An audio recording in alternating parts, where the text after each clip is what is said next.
Hey everybody, how you doing? Thanks for tuning in. We'll get started going from here. It is. Donna Fitzpatrick says it is. Yes.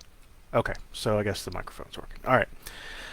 Uh, well, thanks for tuning in for the second time this week. Today, as I'm recording this, it's May 8th, 2020 at 7 p.m. Eastern Standard Time. If you tuned in on Wednesday, also at 7 Eastern Standard Time, we talked about writing non-shittily. So this course series is called Publish Like a Motherfucker, and we're going to cover some of the big salient points of writing and publishing for a market. So on Wednesday we started with the first step, in a lot of ways the most important step, which is having a product that you want to get published. So we talked about finding the right genre, finding the right form, novels versus novellas versus short stories and so forth, and how to get it written. So what I said on Wednesday, and I'll say it again today, I would like to make this sort of an audience participation course. So if you're here live now, if you're on YouTube watching this later, that's great, and I hope you'll get a lot out of it. But a lot of that's going to depend on the questions that folks ask tonight. So if you have any questions, comments, any way that you want to direct this course, let me know in the comment section. Otherwise, I do have a little bit of a didactic portion prepared. So today we're going to be talking about traditional publishing, and then on Monday we're going to try doing it at 5 Eastern Standard Time on Monday. See if it's a little bit different with folks tuning in, and then maybe go from there. If you have subjects that you want to see an entire course about, let me know in the comments or on my blog, or email me, contact me on social media or email somehow, and let me know if you want to see future courses. If the interest is there, I'm always up for it, and maybe we could get some special guest stars and that sort of thing. Okay, Peter Marsh says, yeah, man. Kenny Hughes says, congrats on the promotion. So yeah, I just got promoted at my day job today. It's I work for a very white collar. I work for the Navy in a very white collar role, and it's almost excruciatingly dull. And if any of you have read the Hematophages, that's kind of what my life is like, less the alien vampires. But yeah, I finally got a big promotion today, so very excited about that. Maybe if my writing takes off more, I can quit, but if not, we'll be secure. And Donna Fitzpatrick says, yep, I guess just in general, letting us know how we feel about things. Tommy Clark says, hi Steve. Hey Tommy, thanks for tuning in. Alright, so today we're going to be talking about traditional publishing. Monday we're going to be talking more about self-publishing and what they call hybrid publishing, which is kind of a combination of the two. But I want to start out talking about traditional publishing because it's more difficult and there are more ins and outs, and I don't want to in any way belittle self-publishing, because of course there have been enormous successes. If you look at J.A. Conrath or good personal friend Robert Swartwood, or people like E.L. James, you can have great success self-publishing. And when you self-publish, most of the money goes back to you. So there are definitely advantages there. But traditional publishing is a topic that we have to cover because it has not gone away. It is not going away anytime soon. I remember when I first started trying to get published, which was in 2009, everyone sort of had their Chicken Little hats on. And self-publishing had just sort of started taking off. And Amazon was, I mean, it was probably at that point already dominant, but the big people like J.A. Conrath and E.L. James were starting to really seismically shake up the traditional publishing industry. And everyone was running around saying, you know, in 5 years, 10 years, there's going to be no more publishing in New York. It's all going to be gone. It's all going to be self-publishing. Well, here we are, 11 years later, and, you know, New York still dictates the big books. They're still signing multi-million-dollar deals, you know, with Amy Schumer and, you know, a lot of politicos. In the last few years, it's become very much political. The big time bestsellers. But what's important about that is that in a lot of ways, New York still is the big important trendsetters. So, sorry, I didn't mean to get distracted. Someone was just congratulating me on my promotion again. I appreciate it. Sorry, I don't want to sound like I'm not interested or I don't appreciate it. It's a very nice thing to hear. So for the syllabus, for the basic outline, I said let's talk traditional publishing. Is it still the brass ring that all authors are reaching for? Is it even all it's cracked up to be? And our first topic is what's the difference between self-publishing, traditional publishing, and hybrid? So I mentioned we'll be going really deep into self-publishing on Monday. So today we're just going to kind of talk about what the differences are. So what a lot of authors aspire to, we talked on Wednesday about making sure that you have your goals in mind before you start on the journey of publishing. And what a lot of authors aspire to, and they often say, is to be able to walk into a bookstore and pull their book off the shelf. And that is something that has always been desirable and has always been an exciting thing to have. And the only real way to get to that route is through traditional publishing. I also mentioned on Wednesday that there are going to be a lot of caveats throughout all of these courses. Of course, that's not necessarily the case. You can go to places like, I live in near Harrisburg, Pennsylvania, and we have a place called Second and Charles. It's not actually on Second and Charles, it's just the name of the bookstore. And you can go there and you can essentially consign your books.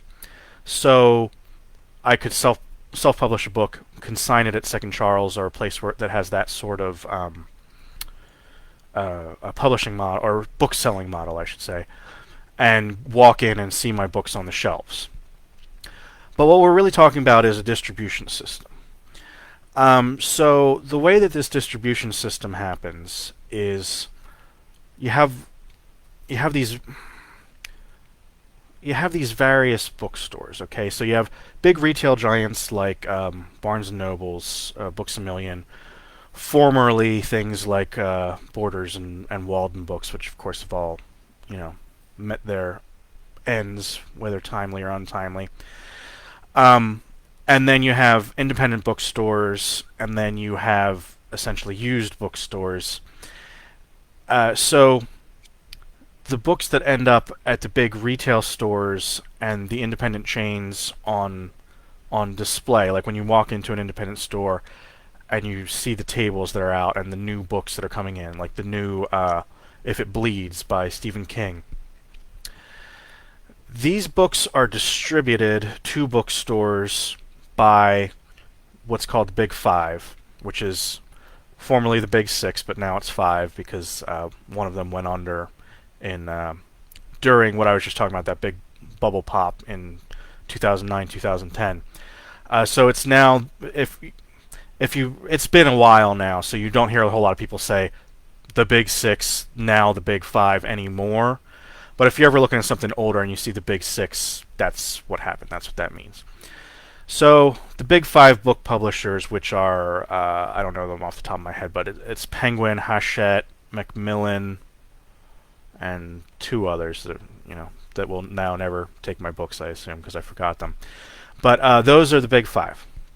And they have many little imprints, so you'll see things like, Tor and that sort of thing, which are, it makes it look like there's a lot more books, makes it look like there's a lot more book publishers than there are.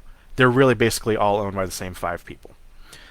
Well, maybe not the same five parent companies.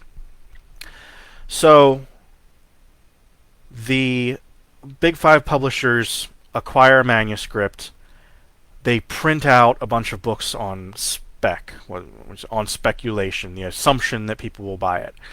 So somebody like Stephen King, they're going to print out 50 bazillion copies or whatever, like whatever the market can handle. They just know that their accountants going by past history are going to say, okay, well, this is how many books we should print out. And somebody knew, like, if I got a traditional deal, or my good friend Mary Fan got a traditional book deal, it might only be 5,000 or 10,000 copies. Then if that sells out, so for someone like me, it would be a surprise if I sold out, then they have an additional print run. So they say, oh, well, that 5,000 sold out, let's do another 5. Or, wow, this book is burning up all of our expectations. Their statisticians look at it and they say, they sold 5,000 in this period of time, let's do another print run of 20,000 because the market can support it. They send those books out to the chains and the indies that order it, and indies have to be a little bit more conservative in what they're ordering because they don't have the big chain dictating to them, well, each store is going to buy 1,000 if it bleeds, and one of whatever else you might happen to want. Those booksellers, the franchise owners, don't have a ton of leeway. They're basically dictated to by their parent companies what they're going to buy. So you may be asking yourself at this point, I may already be getting too deep into the weeds, but this is traditional publishing. There is a lot of ground to cover. So I'll try to keep it as simple as possible. But if you're following along so far, you may be saying to yourself, well, this sounds kind of like Monopoly. I mean, or a duopoly. There's 5 guys. They make all the books. They push out all the books. Then the little guys get what they think they can sell, and the big guys dictate what should be sold. So it kind of sounds like we're just telling readers what to buy, which is true to an extent. It's kind of a bad thing. It's kind of a good old boy system, which is a bad thing. You'll often see that what the publishers will do is they will decide that a book, this is going to be the book that they're going to throw all their marketing weight behind this year.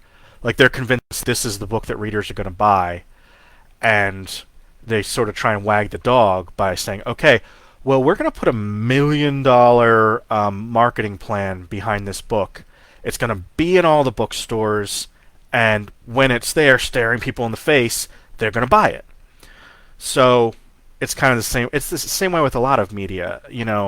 When radios and record companies, when that whole system was going on, in a lot of ways the record companies dictated to the radio stations what they were going to play, because that was going to dictate what albums people were going to buy. And of course, with the internet, that whole thing is blown up. The same is true with publishing. So the internet has kind of blown that up because people don't really, I shouldn't say all people, again with the consistent caveats, but people don't necessarily walk into a bookstore and say, what am I going to buy today? You might be more inclined to buy something on Amazon, based on also reads, which we'll get into when we get into marketing, that kind of thing. So the publisher acquires the book, they throw whatever weight they think they can behind it, and then they also kind of spritz a little bit extra stuff, hoping for a surprise hit. So it's kind of similar to the way that that movie companies work. So we're talking about big entertainment. I hate to keep making comparisons, but I feel like some of these are a little more obvious to people. So the Marvel makes something like Avengers Infinity War, they know they're going to make $2 billion off of it. That's what they call one of their tentpole movies, it's bad, but with those tentpole movies, the studio now has $2 billion coming in that they can use for smaller indie movies that they're hoping is going to be like a Napoleon Dynamite, or like some kind of weird cult hit, or possibly a award bait. So at the end of the year, they'll say, well, the Avengers really helped us support the King's Speech. I know these are different time frames, but you know what I'm getting at. The Avengers helped us pay for the King's Speech, which won us an Oscar, which makes us look like a big deal. That's part of how the whole thing works. So the publishers know that Amy Schumer's book is going to, be a tentpole, and they can afford to have a bunch of, Mary fan books and that sort of thing. So, then what happens at the end of the day, it's not really a monopoly, because at the end of the day, people are still walking into bookstores and are still picking out things. So some of that spaghetti that they throw against the wall does turn out to be surprise hits. And if it's like anything in entertainment, if you could decide ahead of time what was going to be the surprise hits, you would just have nothing but hits. But sometimes you throw your $2 million marketing campaign behind a book and it just fizzles. And sometimes it's just like, oh, some weird, obscure book sold 1 million copies. So they're kind of taking shots in the dark. They're taking educated guesses that people are going to walk in and not walk past the big row of Stephen King books and pick up a Mary Fan book.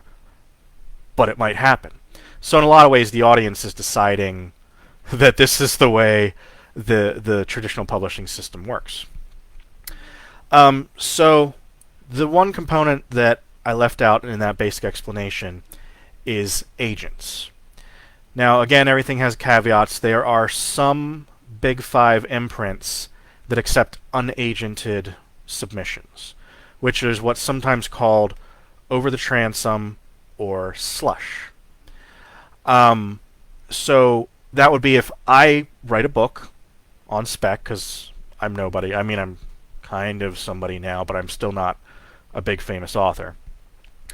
I write a book on speculation that somebody at, say, Tor is going to be interested in it, and I send it directly to the publisher.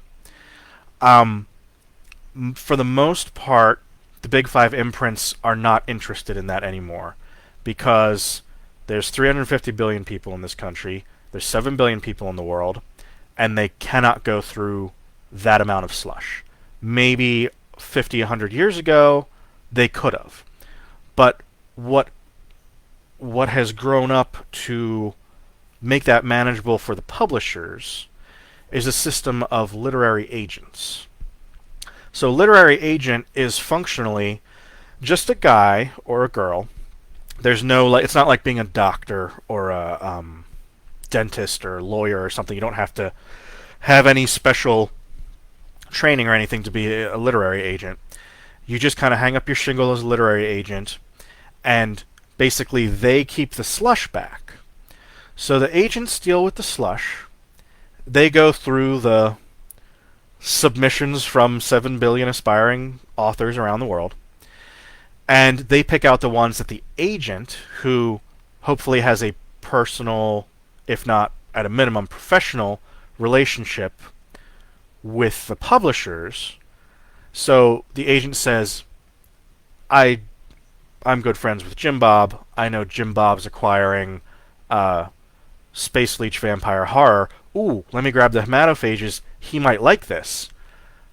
So the agent goes through thousands of submissions, picks out the gems, and submits them to the publisher.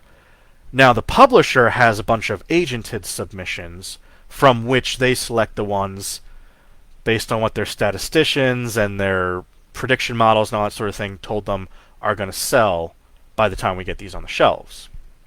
Then they go out to the bookstores.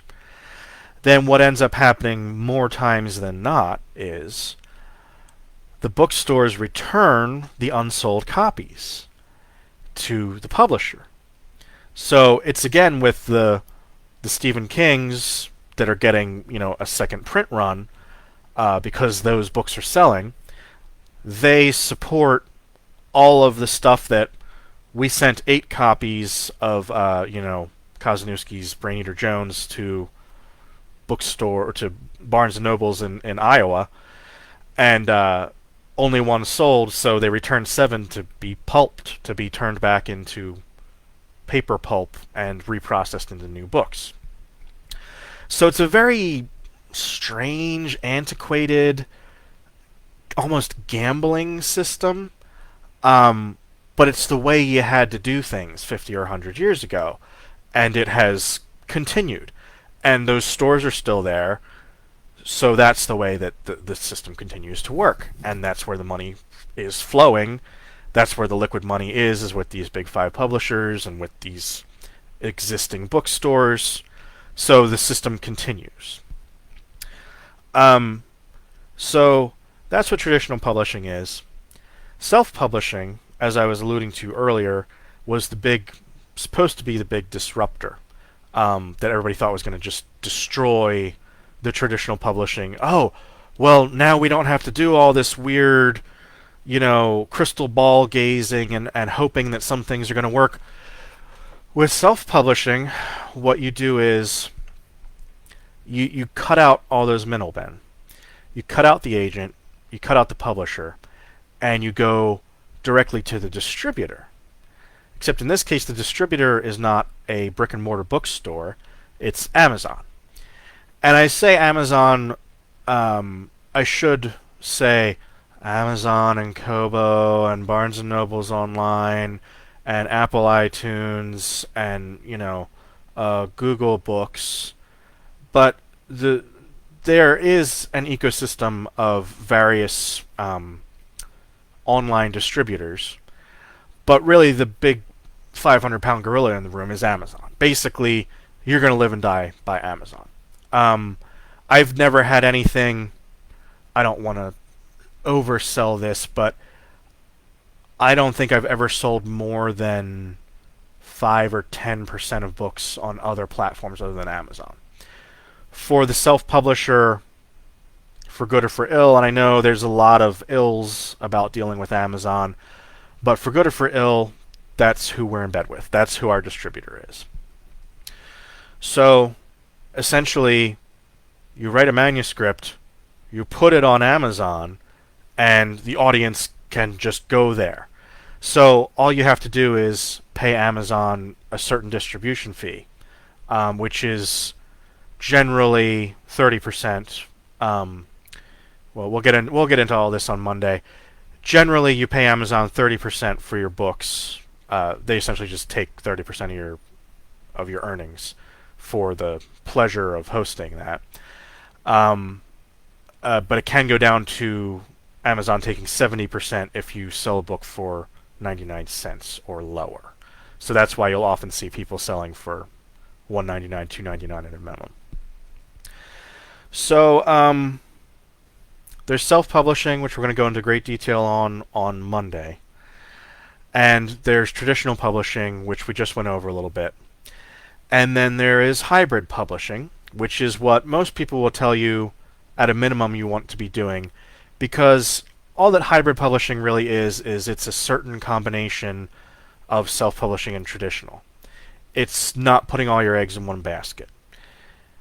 So essentially, you may have a book with Hachette, but if Hachette collapses, you're never going to get those royalties. You're never going to get that money.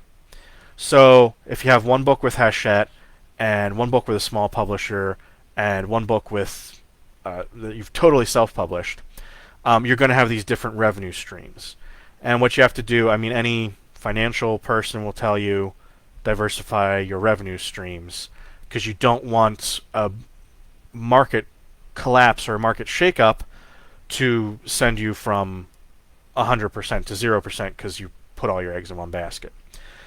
So most people will recommend to you to become a hybrid publisher in some capacity.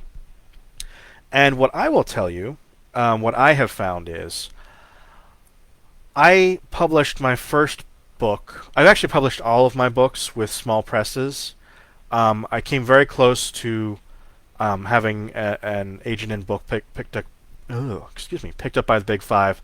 I came very close. I got an agent. I didn't quite grab the brass ring, as I mentioned earlier. But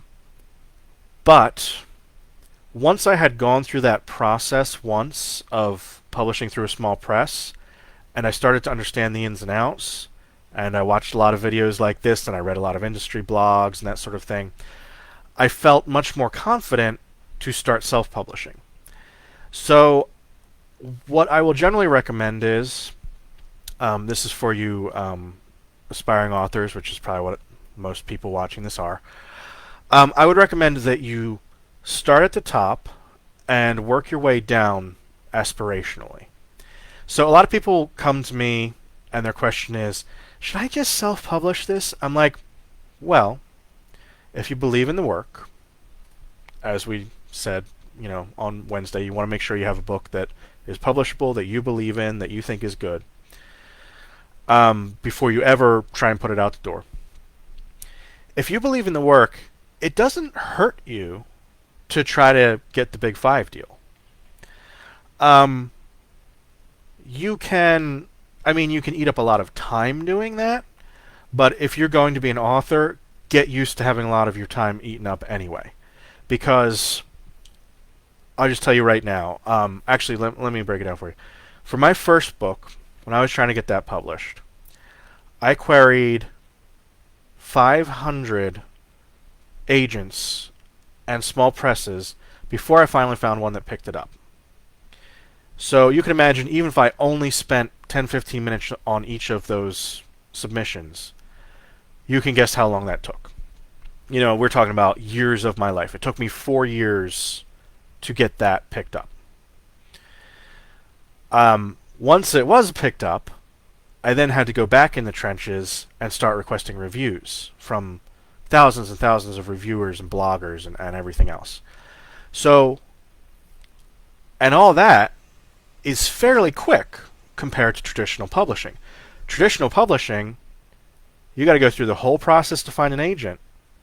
Then your agent's got to go through the whole process to find the Goldilocks publisher. And then the publisher is going to put it out. It could be 2-3 years before your books are ever on the shelf. And then at that point, you have to start marketing.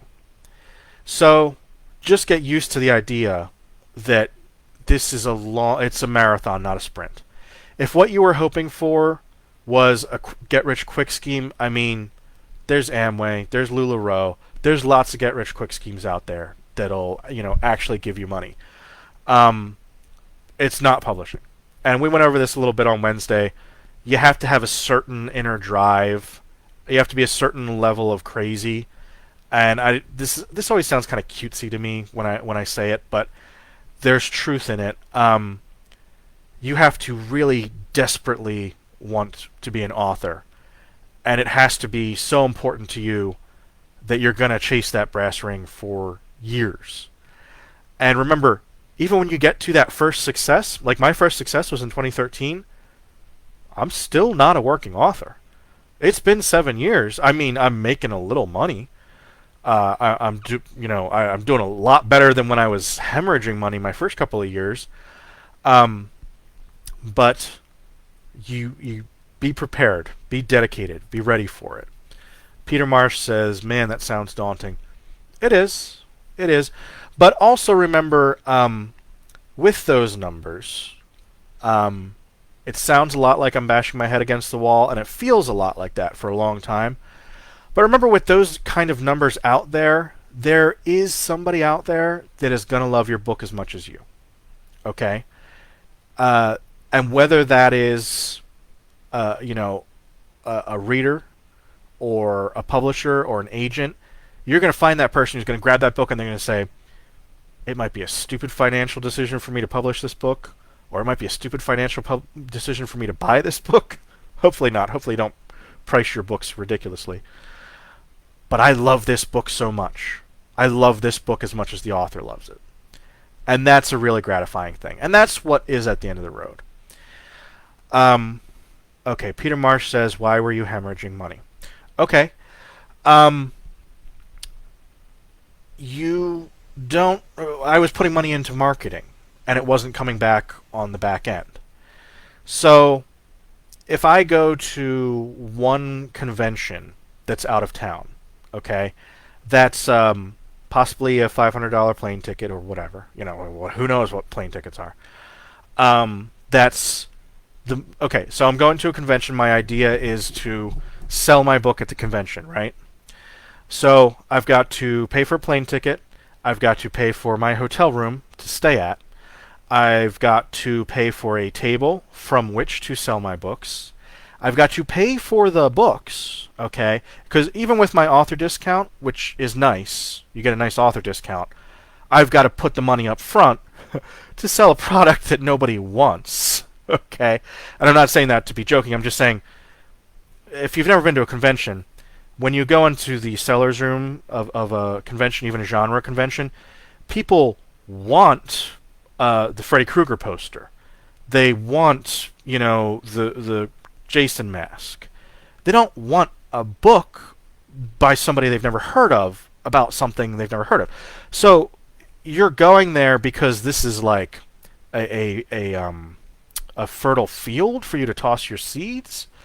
You can hope that, well, if that guy likes slasher movies, he might like Slash-Fiver. So I'll try and sell him on the spot. But functionally, what you're doing is buying a bunch of books that nobody wants, spending a bunch of money to go try and sell them. But that's the only way to do it. You just gotta go to these places where people are a potential audience and hand sell them books, or try to. So you can imagine if I go to a convention and I sell 20 or 30 books over the course of a weekend, that's a great success for me. But those 20 or 30 books are only going to bring me in what? $300 if I sell them at 10 apiece? And that's not even going to cover my plane ticket, right? So for those first couple of years, when you are a literal complete unknown, you are going to be spending money on marketing. Or the alternative is, don't spend any money on marketing, and then you just won't get any money in on book sales. You'll get mom and maybe dad. So it's like a trade-off. But the moral of this story is, I put all that time in on the front end. I've gone to 10 conventions a year or so for the past 7 years. I'm now a known quantity. I'm now no longer losing money. I now know if I go to Scares That Cares in West Virginia, I'm going to sell 50 or 60 books. I'm going to make back that money. And now I have a built-in audience. Every time I release a book, I know I'm going to make XYZ dollars. I'm not saying XYZ because I don't know. I apologize. I feel a little bit gauche talking about some of this stuff, but it's for your benefit. So in a lot of ways, I'm just making up numbers, but so you get what I'm getting at. But yeah, so at the end of the year, I'm not spending anything different on marketing, but I know my marketing money is bringing in a lot more stuff. I know I have that, I don't know, 500 or so people that are just going to buy my book every time a new book comes out. So that kind of covers my marketing costs for the year. And then the marketing that I still spend is what's bringing in the actual profit at this point. So I hope that was a pretty fair explanation. Peter Marsh says, holy shit, I never knew you had to buy your own books. I thought you got copies from the publisher to sell as part of your signing with the company. You do get a certain amount with a traditional publisher, but it's probably like 40. It's not bad, but they're not just going to hand you an infinite number of books for book signings and stuff. If the publisher organizes, we're kind of getting into some of the marketing stuff, but that's all right. Like I said earlier, this is going to be an audience-directed series of courses. So if let's say you get that brass ring. This is why we're talking about Big Five. with a small press, you're basically going to get your author's discount. So you guys may spend $10 on my books. I may only spend $3, but I'm also so that means I get $7 on every book that I sell. Let's say. Again, I'm just making up numbers. Um, so yeah, if you get a traditional publishing deal, they're going to send you maybe a box of 40 books or something to hand out to your friends and family and whatever. Now, if your traditional publisher sets up a series of book signing events or something like that, yeah, they'll send you books for the book signings because they're underwriting this. But that only happens to the Stephen Kings of the world. And I apologize if I keep hitting on her, but she's a good enough friend and one of the few that I know that had a traditional publishing deal. But if you're Mary Fans of the world, she's not getting a book signing tour underwritten by her company. She's calling the company and she's saying, hey, I'm going to go to Barnes & Noble's in Baltimore. Can you send me some books? They're going to say, yeah, here's your invoice. Here's how much you're going to pay for it. You get that author's discount. Make sure you sell them. So, yeah, it's not like the olden days when we kind of talked about this on Wednesday about the men sitting around sipping scotch and gray flannel suits and the publishers are just shelling out money and the authors can just be a dick to everybody because all they have to do is produce the book. It's not like those olden days. It's like being an Uber driver, or it's a side hustle kind of thing. Catherine Spinner said, "Ooh, I'm digging the beard. Thank you. It's going away. I'm sorry to disappoint my girlfriend on that, but it will be going away sooner rather than later." Okay, we were talking about traditional publishing, hybrid publishing, and self-publishing. Those are your basic terms, and there are differences between the three. So what you have to know is it's like balancing out your scales. So with traditional publishing, what you have to bear in mind is you're going to get some money, okay? You're going to get what's called an advance. I don't know how deep to go into this. We can maybe talk. All right, I guess this is the course for it. Royalties are the money, it's your percentage of each book sold that belongs to the author. Okay? So, your publisher is the one that's essentially fronting the money for an editor, for a cover artist, for the actual production of the books, and for marketing. Okay? So the author is going to get, in a traditional publishing deal, it's usually like 12%. If you can, your agent should be negotiating that to the best possible terms, because your agent gets 15%. 15% of what you get. It's not 15% off the top. So your agent should negotiate a deal, but again, if you're just some guy off the street, you're probably going to get 12%. 12% of every book sold. Okay, that's your royalty. So what's the other 88%? Well, it's going to the bookseller. It's going to the bookbinder. It's going to the guy that drove the truck that drove them to the store. It's going to the guy that runs the store. That whole ecosystem of getting your book. So you only get 12% of every book sold. Okay, those are your royalties. Okay.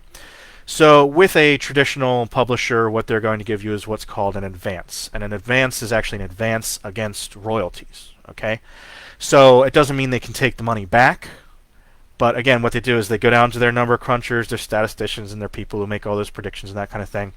And they say, okay, my prediction is that Kozeniewski's book is going to sell, what's 5,000 times 12? Kozeniewski's book is going to sell 60,000 copies, so give him a $5,000 advance. And that advance, that's my money. It's mine to keep unless I go like in default of contract or something. But generally speaking, your advance is yours to keep, okay? Then at that point, what your goal is to what's called sell out your advance. So if I will never see another dime beyond that $5,000 advance until I've sold 60,000 copies. So then on copy 60,001, they'll send me 12 cents or whatever. If they sold the book for $1. I know it's $1.20 or whatever. They'll sell me on book 60,001. So then that's what you really want to do, because what you want to do is you want to sell out your advance, because then that proves that you're moving books, and then the publisher will offer you other book deals. Why were we talking about that? What the hell were we talking about? I'm sorry, this is all live, folks. I get off on these tangents and I forget. Oh, right. Okay. So we're talking about self-publishing, traditional publishing, and hybrid publishing. And I apologize. I feel like this is already going a little bit long. We've only covered one topic so far. So might be a longer night, and there's not a whole ton of questions. So maybe we'll just go through with that. So traditional publishing, you're going to get an advance. So pretty much if you sell that book, you're going to get money in your pocket. Period. End of statement. If it turns out to be a popular book, you're going to get more money on the tail end, but probably not. You're probably not going to sell out your advance. Don't feel bad about that. Be excited that you got an advance. Be excited that you got in bookstores and everything else. You're going to have very little control of the editing process, of the cover process, and of the marketing process. So again, we talked about genre and that sort of thing on Wednesday. So if you send in your book and you're like, this is my vampire horror book, and the publisher gets it and they're like, well, vampire horror is not selling, but we're going to call this paranormal romance. It's going to sell like gangbusters. You can't really do anything about that. And if they want to slap a ferret kissing a donkey on the cover and be like, hey, ferrets kissing donkeys, that's the hot thing in 2020. You can't do anything. You have a contract with the publisher. They're going to put what they want on the cover. And if their whole marketing push is going to be, I'm just making these things up to be ridiculous, obviously, but if their whole marketing push is as a big old mass postcard campaign, what can you do? You signed your life away. So the publisher's not going to do stupid things like I was illustrating, but they have every right in the world to do things that you don't agree with. If you demand the comma, and they demand no comma, at the end of the day, the publisher's going to be like, okay, well, comma or, breach of contract. And again, it's not going to be stupid things like that, but that's the point that I'm getting to. So the publisher pretty much has a lot of control. You are going to get money. You are going to get noticed. You're going to get in bookstores. You're going to get reviews, because it's just mass market books. They just plain get reviews in a way that indies can only aspire to, for the most part. Then with self-publishing, it's basically the reverse. So your scales are kind of the other way. Okay, so like I was saying earlier, you're going to get ideally 70% of royalties. There's no advance, because you're self-publishing. You could pay yourself in advance, I guess. Rob Peter to pay Paul. But all you're ever going to make is your royalties, but you get 70% of them. The only vig you have to pay in that game is Amazon and Amazon and the other booksellers, but it's not really. It's primarily Amazon. But if you want, you can put whatever you want on the cover. You can do whatever you want in terms of editing. You can do whatever you want in terms of marketing, because you're the money man now. You're the one putting forward the finances. So that's the trade-off, between the publisher and the self-publisher. Now, the market that haven't really hit on yet, which is kind of in between those two extremes, is small publishing. They sometimes distinguish, there's like small publishing, medium publishing, and the big five. It's a little bit getting into the weeds at that point.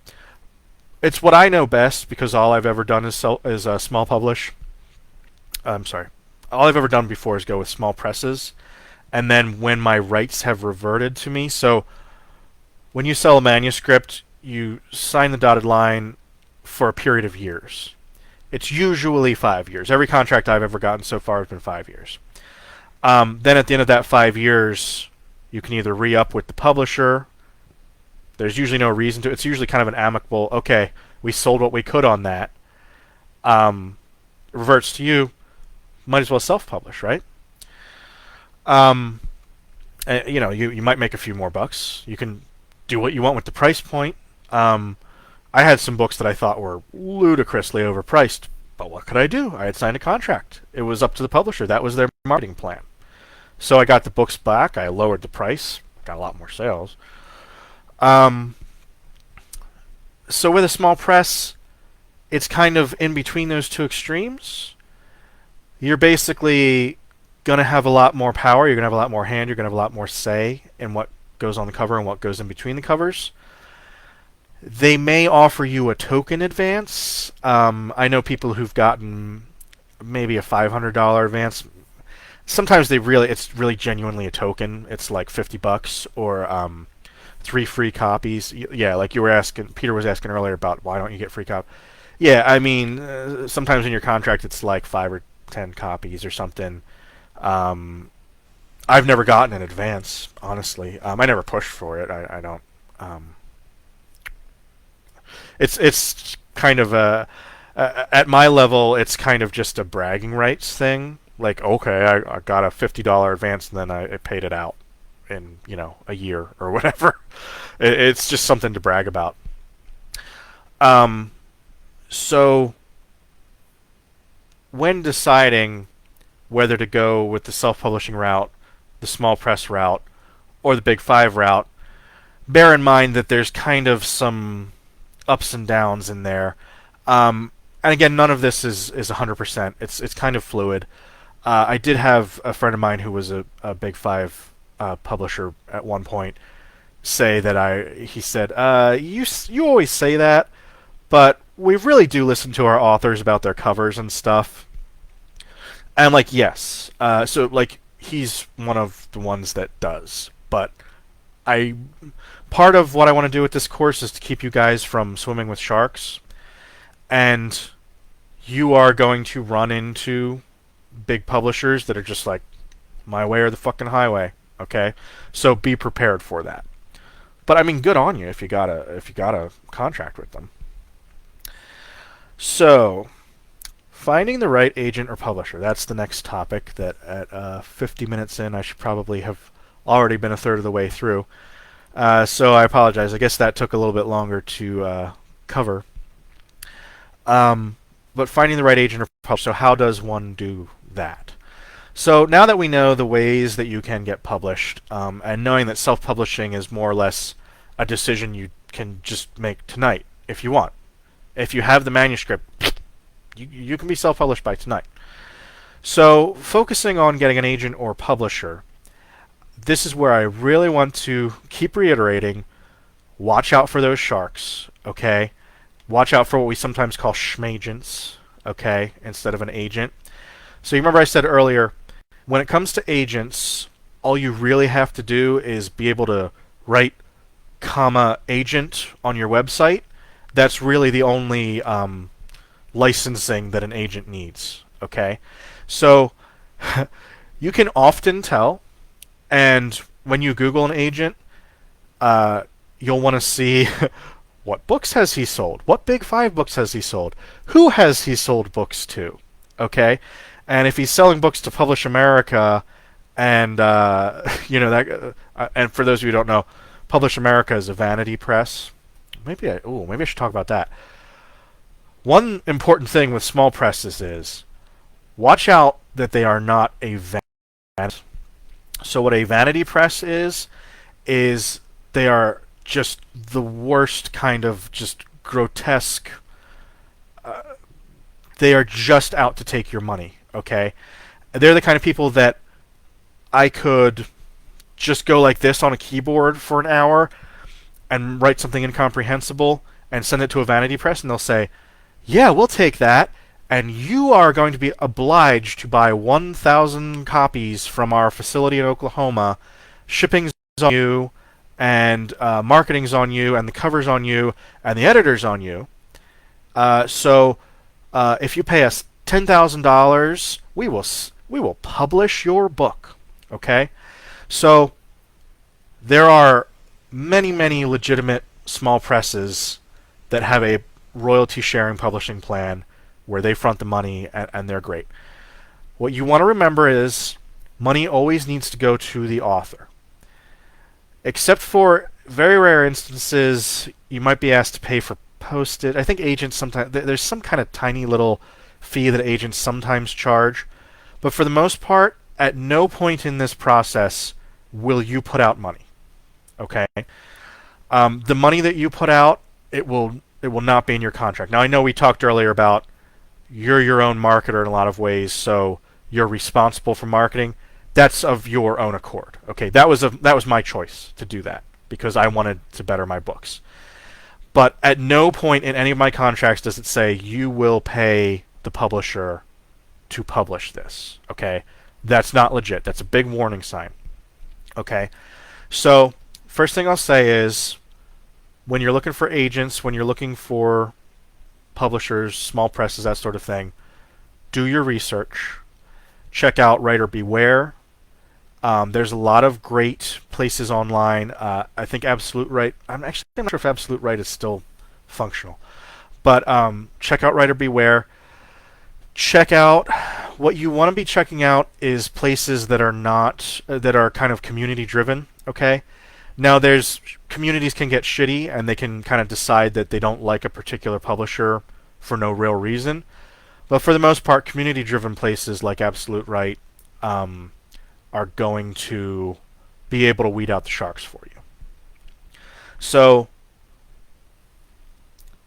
you want to avoid a schmagent, which is just some guy who decided he was an agent and has no real connections in New York, who, like I said, he could as likely sell your book to a vanity press as do anything valuable with it. And having a bad agent, this is like a rule. I don't adhere a lot to rules, but they're good for new and up and comers until they learn the rules themselves. Learn where to break the rules. So learn the rules so you can break the rules, kind of thing. You having a bad. Okay, so the rule I went out of my mind. I'm useless on a Friday night. Okay. Having a bad agent is worse than having no agent at all. That is a rule of thumb. Because what it means is having a bad agent, having an idiot, okay, having someone who has no connections in New York and is not going to sell your book, all that's going to do is tie up your manuscript for a couple years. And if this idiot is actually querying the right people in New York, those people have all been queried by some idiot they're not going to listen to. So they're already going to say, you know what? I already saw that Kozeniewski manuscript. Somebody already pitched it to me. So even if you have a bad agent and he does the right things, you can now no longer go and get a good agent for that manuscript. So he's probably just going to sit on your book and waste your time. Which, yeah, everything takes a lot of time in the publishing industry, but you don't want your time just piffled away like that, okay? So what you want to do is you want to go out and you want to make sure you're finding high-quality agents, high-quality small presses. Go to Publishers Marketplace. Go to Agent Query. But don't don't trust just one source online, okay? So if you go to Publishers Marketplace and you find Joe Snuffy and he's an agent and everything looks on the up and up on Publishers Marketplace, go and Google him, see what books he's sold. Make sure that he's actually selling to the big five and not to vanity presses or small presses that don't require agents. Because what's the point then? You're going to take 15% of my book from somebody I could have sent to over the transom? What good did you do me then at that point? Okay, so do your research. I know it sucks, and we talked about this before. Yeah, I had to do that 500 times with my first book. So, you multiply that 10, 15 minutes it took me to prepare a submission times all the time I spent researching. Okay? So, But you don't want to get stuck with a bad agent. You don't want to get stuck with a bad small press. You don't want to get stuck with a good big press that accepts slush. There's a few of them from time to time. What you want is to do all your research up front. Make sure the person you are submitting to is as good as gold. Don't say, just because this guy may take me, I'm going to submit to them. Say, I will submit to them because I think this person can do something for me. Okay? So bear that in mind.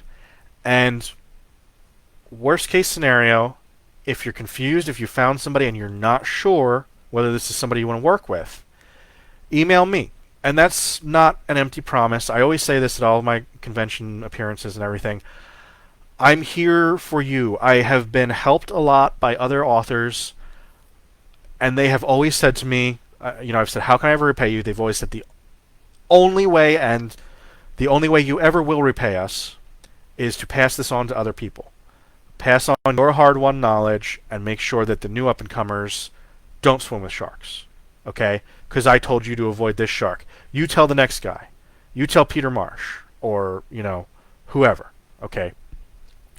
So that is absolutely not an empty promise. If you are feeling stuck, if you don't know whether to submit to someone, if you can't figure out what small press to submit to, email me. And I may not know. I may be able to direct you at least in the path of the right research. Okay? So then it's just a process of querying these agents. Wow, I am almost out of time, and I haven't even gotten to querying agents yet. But you know what? This is kind of an open-ended conversation. So let's talk about that real quick. Your query letter, okay, so the process of getting an agent, and to a lesser extent a small publisher, it's very similar, okay? And it's called querying, and you may have heard me say the word query earlier, okay? So, excuse me. The way this process works, the 1-minute version is, yeah, we'll see if I can actually get through it in a minute, right? You send a query to an agent. Okay, so you listen to the first part of my speech, and you made sure you're not swimming with sharks, okay? You have identified an agent that you want to work with, that sells what you are trying to sell, okay? Don't query a romance agent if you're selling science fiction, okay?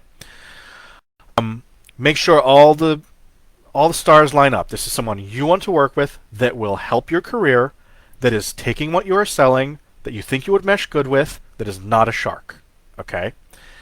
And assuming you've done all that research, the first step is to go to their website, okay, and see what they want for their query process, okay? And I'm going to tell you the way this basically goes, but be aware all of those 500 agents, or whatever they are in the U.S., I think it might be 1,000 or something. When I was the book I was talking about earlier, Brain Eater Jones, between all the small press, I think there's, what do they say? I think there's 300 working agents in America. Of course, not all of them take zombie horror, zombie mystery, which is what I was selling.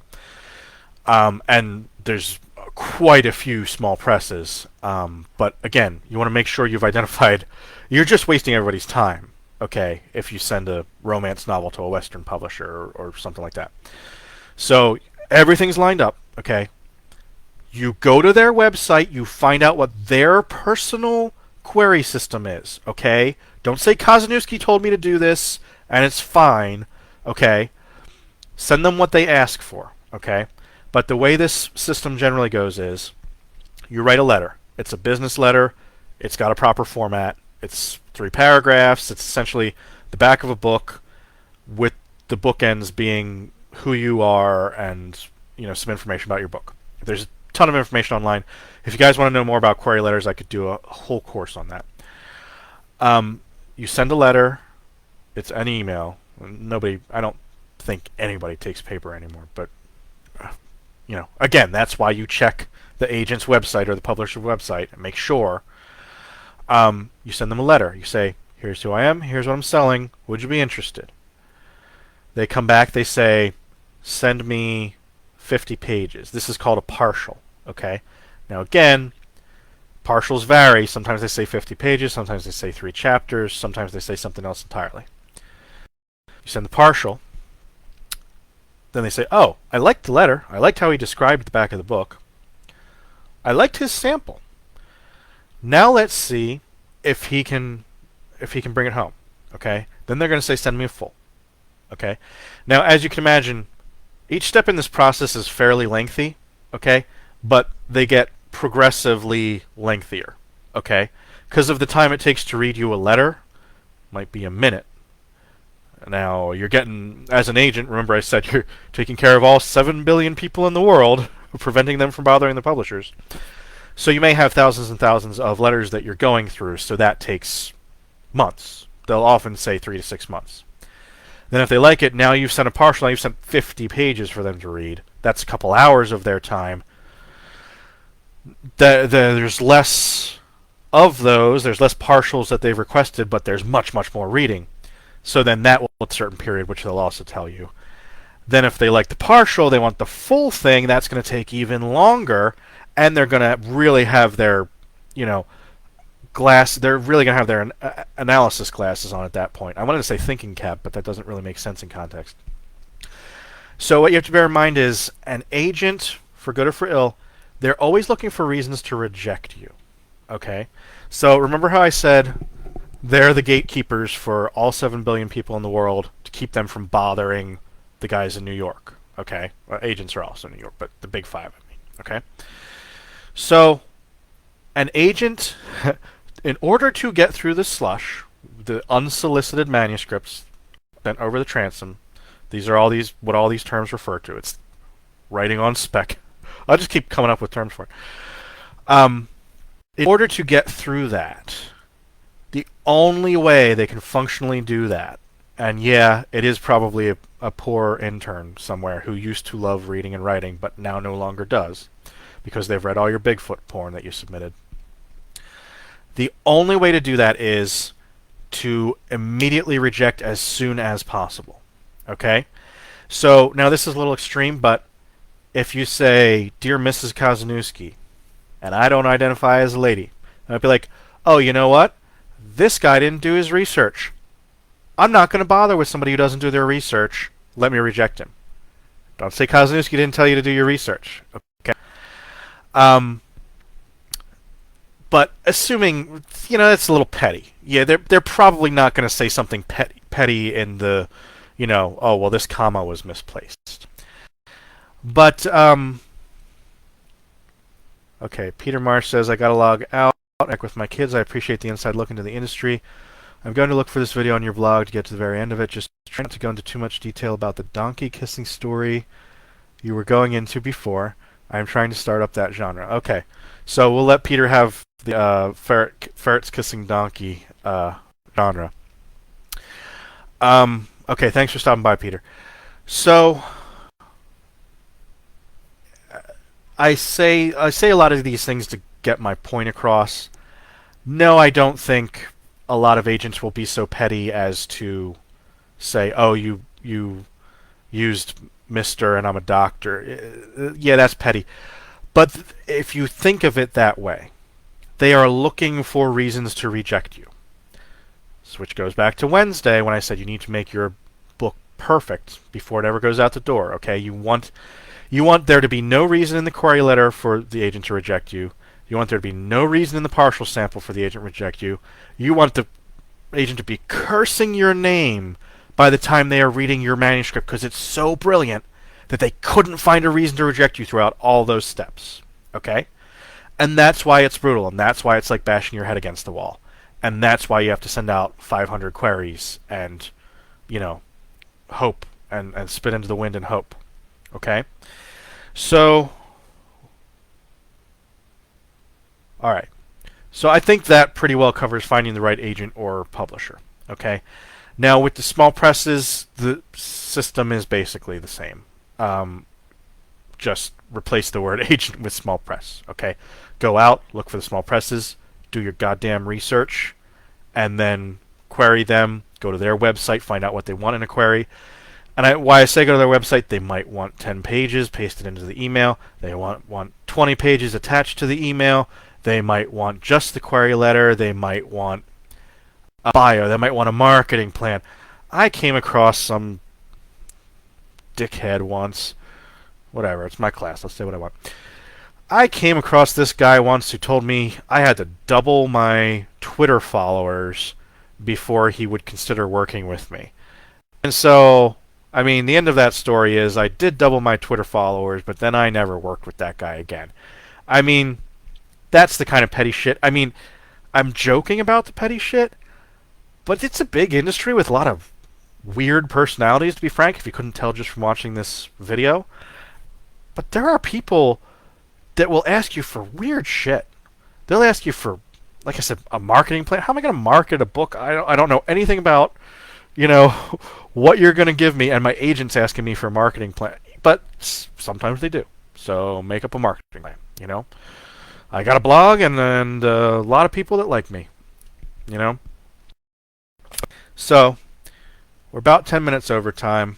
Haven't been getting a ton of questions. I'm getting the impression people have better things to do on a Friday night, which is shocking. But hey, maybe we'll do better on the replays. Okay, the final. Actually, I think I already went over this part. So maybe I did this right, just a little bit backwards. The final question that I had marked down, the final topic for discussion is, when will I start getting that Stephen King money? Okay, so this is a traditional joke amongst authors, and we'll often say to one another. So, if I see Jeff Strand or something, I'll say, "Hey, when am I going to start making that Jeff Strand money?" We actually talked about this. So, sorry, I kind of covered the syllabus in reverse a little bit, but we kind of talked about this at the beginning. With self-publishing, if that's the route you go, it's going to be a long slog because you're going to be relying on royalties and you're going to be trying to build an audience. So it's kind of like constructing a boat as you're trying to sail the seas. Okay, but that's the way you got to do it. You can't sell a product until you have a product. You can't just keep promising people, "Oh, I'm going to have a book someday." Get the book out. Then learn marketing, throw a bunch of spaghetti against the wall, learn, what works. Like I was saying earlier, I do a lot of conventions, I do a lot of social media. I try and do things like this, try and raise my profile. So with self-publishing, you're going to have a long tail. But if you develop that audience, you're making more money, so then, it'll come in a couple of years. With a traditional publishing, you're going to get an advance.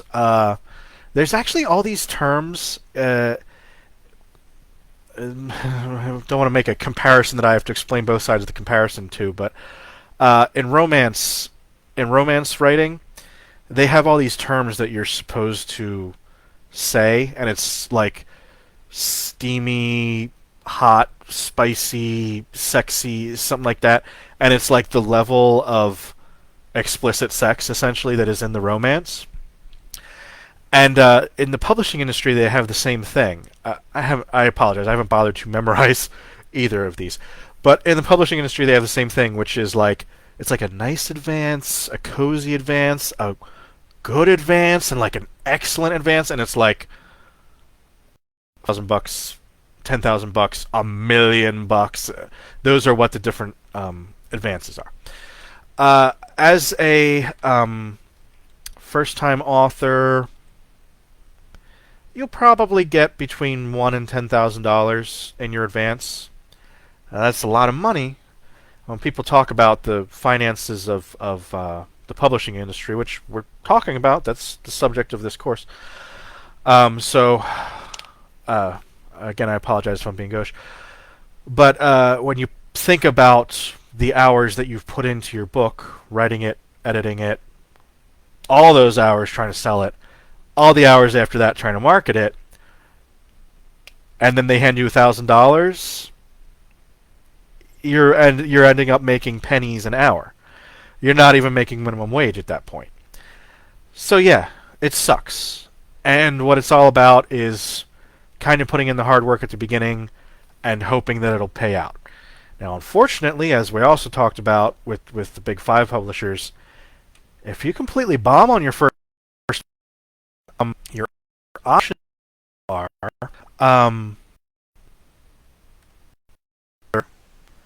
you're going to have to completely rebrand. Basically, you're going to be persona non grata. Now, you may have sold a 3-book deal with your publishers, but they may just say, all right, well, we may technically live up to our end of this bargain and print out 50 copies of your book. They have every legal right to do that. And they may just say, well, we gave you a shot and you completely bombed. You not only didn't pay out your advance, we don't think you have any future in this industry. And they may just stop working with you. So at that point, your only real option is to rebrand. If some people sometimes ask, and this could be the subject of another whole other discussion, why do people use pen names? One of the reasons is they bombed as their real name or another pen name. So you may have to rebrand completely to sell another book. I mean, that's one of the dangers of working with traditional publishing. I don't want to scare anybody off. I think it's a great thing. It's something I'm still aspiring to. But be aware that if you go down in traditional publishing, you can go down hard. Then you may only have self-publishing and small presses to resort to. And with the small presses, when am I going to start making that Stephen King money? It's kind of in between the other two. Your publisher will be there to support you. Probably not a ton, but they probably have a little bit of a marketing budget. And, they'll support you as best they can. And do a little better. I'm going to apologize. Somebody keeps texting me right now. You'll probably a little bit better than if you had just self-published with no one backing you up. But basically, plan to be in it for the long haul. Like I said, it didn't take me this full 7 years to get to where I'm making money. I think I was making money after year 3 or 4. I remember the year I filed my taxes, and I had made $5. Swear to God. The next year I made $50. And the next year I made $500. So if it continues at that rate, in just a few years, I will be making $5 million. So maybe I will be making that Stephen King money. It's something we can all aspire to, right? So, let me just double check the comments to see if any questions came up. Yeah, okay.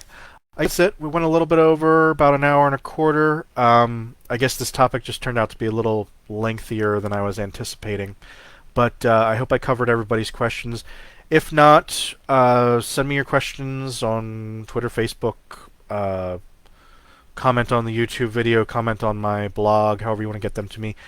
And again, if you like what you heard, if you like what you're seeing, all of my books are available on Amazon. If you can spell Kozeniewski right, you find it. If you are looking for another seller other than Amazon, best thing to do is to go to my blog, which is manuscriptsburn.blogspot.com. Under the info on my published works tab, all of the information about where you can find all of my publications is available there. So I really appreciate it. Thanks for coming out, everybody. I hope it was a little bit educational. And we will be back at Monday, and I'm going to try and switch up the time on Monday. We're going to be doing 5 p.m. And let me just double check. Yeah, so that'll be Monday the 11th at 5 p.m. Eastern Standard Time. And what we'll be talking about on Monday will be the next step in this process. Oh yes, I mentioned it 500 times this episode and completely forgot. The wonderful world of self-publishing. So we hope to see you there. Thanks for tuning in, and take care. Stay safe out there.